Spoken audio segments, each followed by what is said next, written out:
Hey guys, it's Pearl. It's been a while since I posted anything on my YouTube channel, mostly because I've been really busy actually the past month or so, and then before that I think it had been like a month before since I had posted a video. I update my blog more often than I do my channel, so if you don't follow me on my blog, you can do that. I'll link it down below. But I sound like such a professional YouTuber. But I haven't really updated my blog in about a week either. So I just thought I'd sit down, do a whole like little spiel on my plans moving forward and the things I've been up to. So yeah, I accepted a job offer formally for a hospital in Connecticut as a registered nurse on a cardiac unit, which I'm very excited about. I'm so thankful for the opportunity because prior to this month meaning November mostly, I hadn't gotten any leads, any interviews. But by mid-November, I had scheduled 3 interviews, and I ended up really falling in love with the Connecticut job.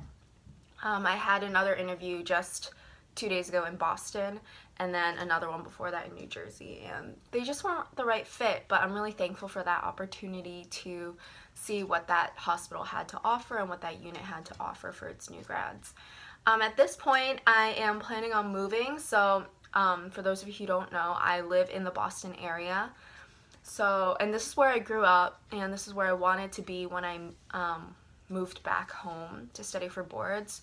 But I think I'm realizing more and more that God is really calling me to go to Connecticut, which I'm excited for, but I'm also terrified of because I've never lived alone before.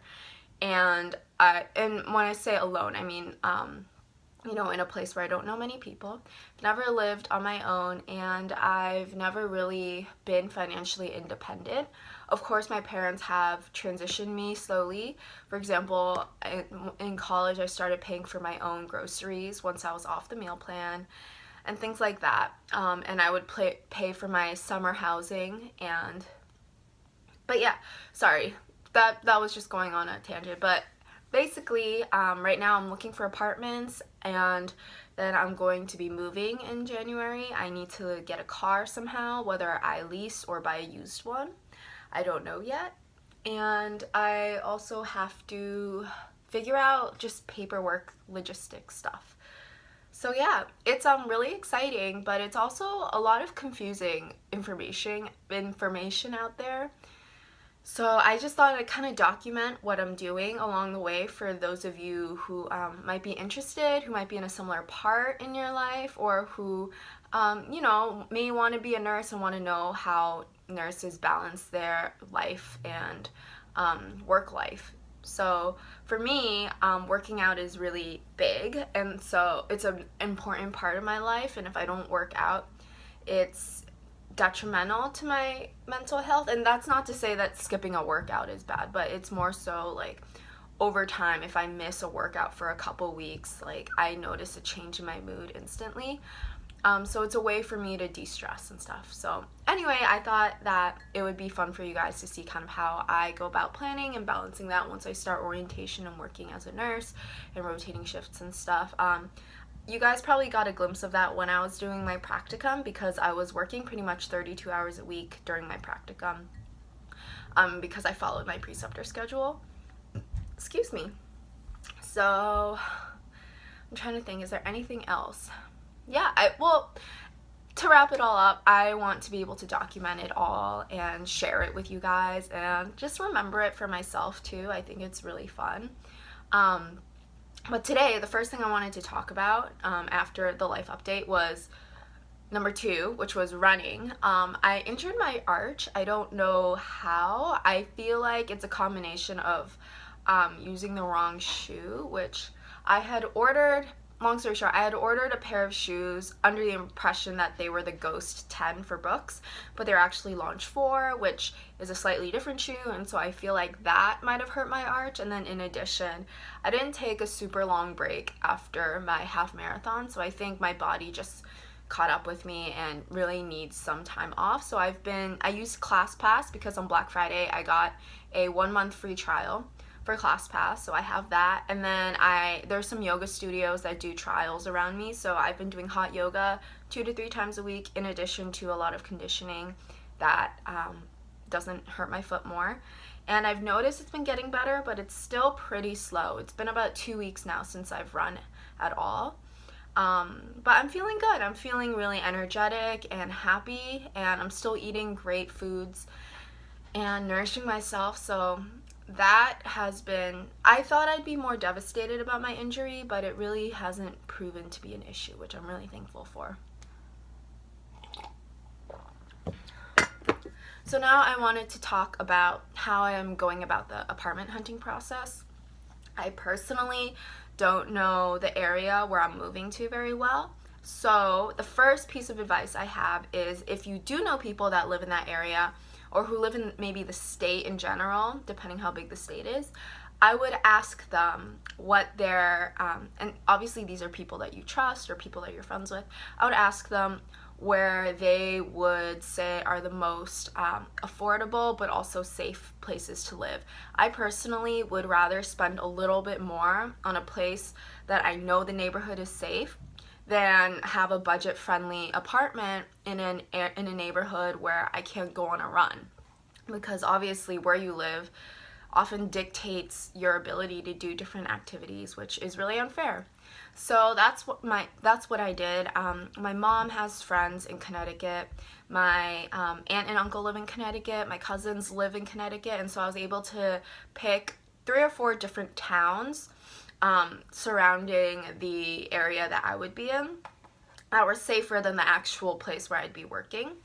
And from there, I looked on Trulia and apartments.com. Just, it's pretty easy. You just type in your zip code of where you're looking to live, and then you can set the filters. So I set it for like a 1 bedroom or a studio, and then you can do a minimum maximum range for rent, and it'll give you a list. And sometimes, so the apartment listings are done by the landlords or the realtor or the owner, so sometimes you'll have more information and sometimes you'll have less information, but usually it'll at least tell you if there's parking, if there are utilities included, and then additional features. So I'm looking at a mix of apartment complexes and condominiums. Obviously I'm not looking for a standalone house because that doesn't make sense for me right now. But yeah, it's technically off season, I think, for rental properties, so there aren't many, but there's enough that I can plan a full day to go down and look at all of them with my mom. So we have a list of about 6, and I've gotten into contact with the landowners, realtors, etc. already, and set appointment times. And once I obviously do care a little bit about the interior, but more than the interior, it's about the surrounding area. Is there access to what I'll need? Which it's not going to be a problem because I have a car. But if you're looking at an apartment, you have to consider, in the area that you are, let's say you're not going to have a car, is there public transportation, or are things at least somewhat walking distance for you, or bicycling distance for you? Are the roads safe if you have a bicycle? Those are just some things to think about. Let me think. I think also I'm looking at one place where it's a room for rent. So I have to see, I'm going to be meeting the person who would be my roommate. That place isn't ideal for me personally, only because I don't know my roommate, but I do know of websites where you can find a roommate, either to rent out their place with them or to find a place together. The tricky thing about those is, I'm sure some of you guys used it for college, if you went to college. You don't really know the person just based on a questionnaire. First of all, people lie all the time. Everyone thinks that they're clean, but they're not. Second of all, no one's gonna say that they're loud and like to party. So those are just some things to consider when you're thinking about rooming with someone that you don't know. If I had the luxury of time, which I don't because I start in January, I would try to find a roommate probably, but at this point it's a little too late and I'm under a lot of pressure, so that's how I'm going about that. I'm just sorry, I didn't plan this video, I'm just kind of going off the top of my head. So basically, once I find the place that I want to live. And obviously that list of 6 places isn't limited. If I don't like any of them or if I don't feel comfortable with any of them, I'm obviously not going to sign for them. But then it's back to the drawing board and looking all over again. I check the lists daily, and if there's a place that comes up that is either better than any of those places or is just a good opportunity in terms of living, then I add that to the list, or I remove something else and then I put it on the list. Just so that, you know, we're efficient with our time, because we don't want to spend, you know, more than a day, if possible, looking at places. So yeah, after that, it's about setting the move-in date and things like that. And I'll talk about that with you guys and kind of the process I'm going through. Unfortunately, because I don't have credit, since I never really opened a credit card, because I didn't have the need to, and because I don't have I don't have enough in savings. Most new grads don't. Some do, and I applaud those who do, but that's not something that I did. A lot of places will require someone to co-sign with you if you can't provide what they request, which is usually last month, first month, and a security deposit for rent, just so that, you know, it's kind of guaranteeing that you can at least pay that much. And some places do require like an employment offer letter if you're relocating, so I'll have to provide that. And like I said, they require a cosign, so that's where my parents would graciously step in and help me. But yeah, similar deal with a car. I have no idea where to start with a car, but I do have an uncle who is a CPA, so he kind of knows where the best deals are and kind of how to maximize your dollar in terms of leasing a car. The issue with buying a pre-owned car is that there are no guarantees with how the other person took care of that car. And at least when you're leasing it, I believe a lot of companies will help you pay for some things, or and you know that car will probably be a safer bet than the other car, even though it does cost more money in the long term. So yeah, those are just things that I'm thinking about lately.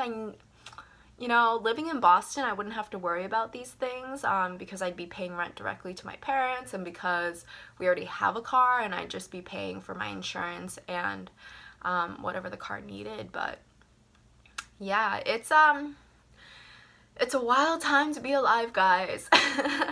But I'm really enjoying every part of it and soaking it all in. So if you guys have any questions or ideas for more future videos, I would love your suggestions. I already have an idea of how I want to go about decorating my place because my parents moved in July to a temporary relocation, so they gave me a lot of ideas on cheap places to find furniture, because if you're only going to be planning on living somewhere for a couple years, which I think I am, there's no point in investing in a lot for decoration and furniture, but that doesn't mean your place can't be beautiful as well. So yeah, I hope you guys are doing well. I hope you guys are thriving heading into this holiday season.